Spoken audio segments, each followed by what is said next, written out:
That's whose story I'm writing. So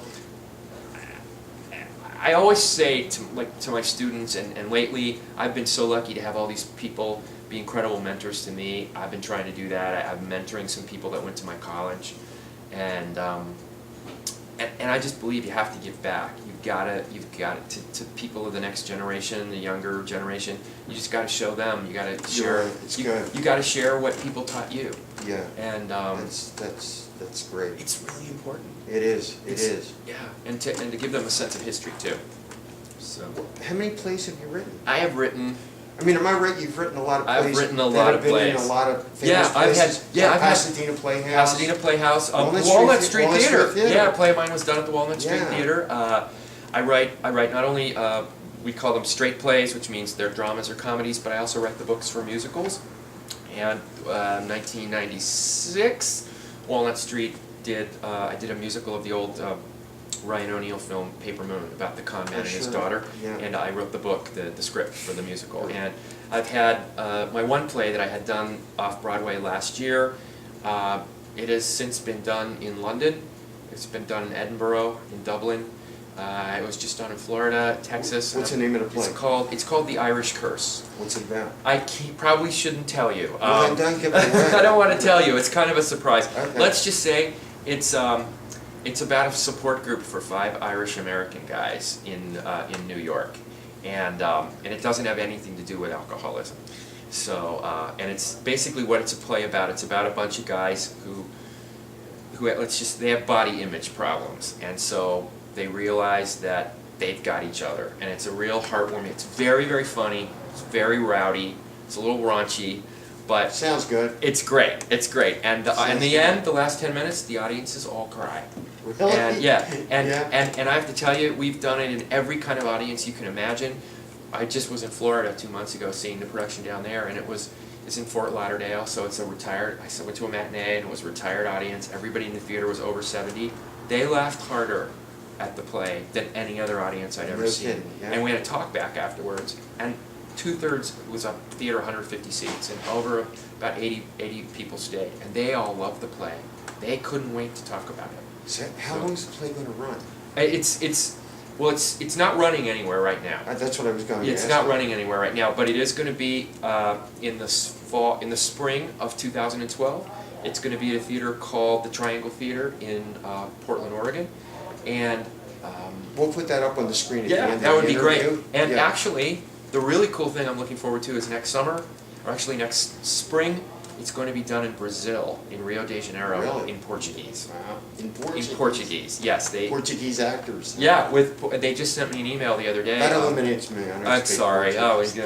Well, and the guys who are doing the play in Portuguese in Rio, they're apparently very famous Brazilian soap opera actors, which it's kind of funny because the play is so specifically about these 5 Irish American guys. So the idea of these Brazilian, swarthy Brazilians down in South America, it'll be good. You know what? It'll translate. Yeah, we've actually had interest from a couple countries in Asia where they said, "Oh no." I said, "Well, would you get Caucasian actors to play the roles?" And they're like, "No, we think it's universal. We'll have 5 Korean guys playing those roles." And you know what? It'll work. It will. It will. It absolutely will. So that's great. No, it's fantastic, and I love it, and then I have a new play. What are you doing now? It's very exciting. The paperwork was all just signed this week. It's not going to be announced in the press for another week or so, but a new musical that I was brought in to work on,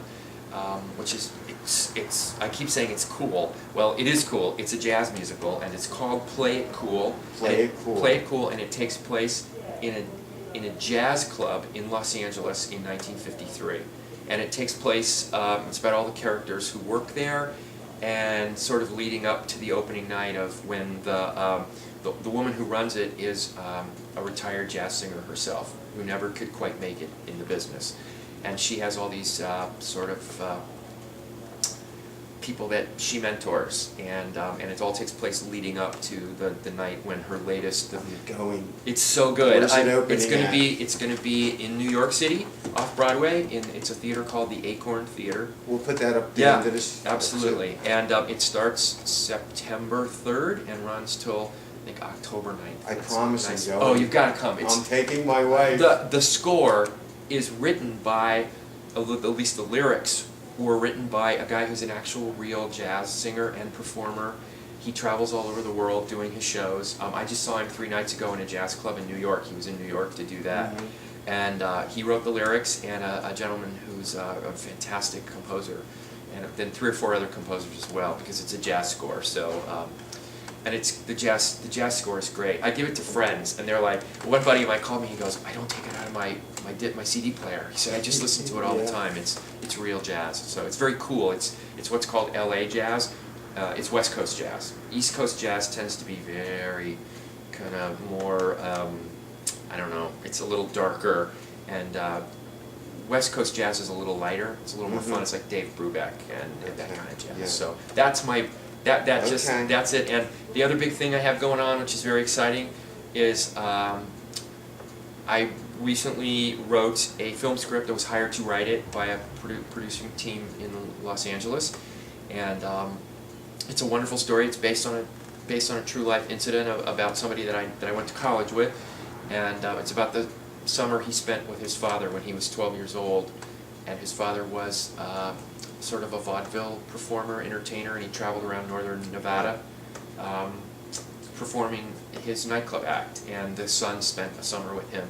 It's a really wonderful story, and we have a fantastic director attached. It's Lasse Hallström, who directed My Life as a Dog, Chocolat, Cider House Rules. He has 4 Oscar nominations for Best Director, and he's signed to direct it. And we don't know who's acting in it yet, but it's all sort of coming together in Los Angeles right now. So you have no idea when that'll? No idea when that'll be out. So keep me informed. I will, and I'll let you know. So you posted. can put a sign up on the screen. But so those things are going on right now. There's a bunch of other stuff. I just finished a new play, which I'm very excited about, and just lots of things. It's been, the last 3 years somehow have been this incredibly fertile time, and I've just been, I think, oddly enough, it's very odd to say this, the last 3 years I have been teaching at this high school. It's a charter school. What's the name of the school? It's called the Harvey Milk High School, and it's in New York City. It's in the East Village, and it's mostly for gay and lesbian, and bisexual, transgendered. I want to get them all in. Okay. Mostly for these kids. It's a lot of kids who've been bullied and beaten up at the public high schools that they go to. So this high school was created. It's really, I commend you. I have to tell you, and they've inspired me. Working with these kids every week, they've completely inspired me. These are kids who live in shelters, in foster homes, in group homes, and I have one of my students, she takes a train and a bus for an hour and a half to come to this high school. And they inspire me. I feel incredibly privileged to work at this school, and it's a great thing. If anybody out there is watching this and looking for some charity to support, it's a fantastic thing. It's the Harvey Milk High School in New York City, and the kids, like I say, I thank them every week. I just tell them, I say, you guys inspire me, and I find it interesting, and I don't think it's a coincidence that the last 3 years that I've been working there, I've written 2 screenplays, 2 musicals, and a play, and I'm almost just about finished with a new one. That's great. Yeah, I mean, when you teach like that, you teach playwriting to kids, it makes you go home. Let me tell you something. I interview a lot of people. I enjoyed this interview immensely. Great. You're not only a talented guy, you're a really good person. Oh, well. And I'm sure people out there can see the passion that you have for what you do, and this is why you're so successful. Thanks. You're committed, and you know. A good friend of mine taught me you only get to go through it once. That's right. You get one shot at life, and you just gotta have a great time. You know? You really do. You do. You just gotta enjoy it. And I'm having a great time interviewing you. It's great talking to you too. And Yeah, I watched. really I went and watched a number of their interviews, and this is fantastic that you do this. You get a chance for artists and people who create to That's talk. what we're trying to do. Yeah, it's great. I'm sure that everybody out there has enjoyed this interview as much as I did, really, Marty. Oh, it's a pleasure. to have you. We'll put all the credits at the end of the show on the screen so you can see the plays, where how you get tickets and all that. And if I can put a plug in for my play, The Irish Curse, the one I talked about, it's available. I'm very proud of this. It just was published by Samuel French Publishing House, and it's The rights are available all over the United States. So they can buy the... The people can go online to the Samuel French website. They can buy the play, and if you anybody out there works in a small theater, or it's an easy play to do. It's 90 minutes and 5 guys, 1 set. So There's a report in there that I might be good at? actually, yeah, there's a part of it's kind of a priest who's like in his early priest, 50s. huh? He's a Yeah. Catholic priest in his early 50s. You could do that. Yeah? Okay. I believe you could. I'll keep it in You mind. do. Okay. All right. Thanks it's again, a pleasure. Marty. Congratulations on your show. Thank you. Okay. Thanks. Everybody, have a great weekend, and we're looking forward to seeing you on our next show.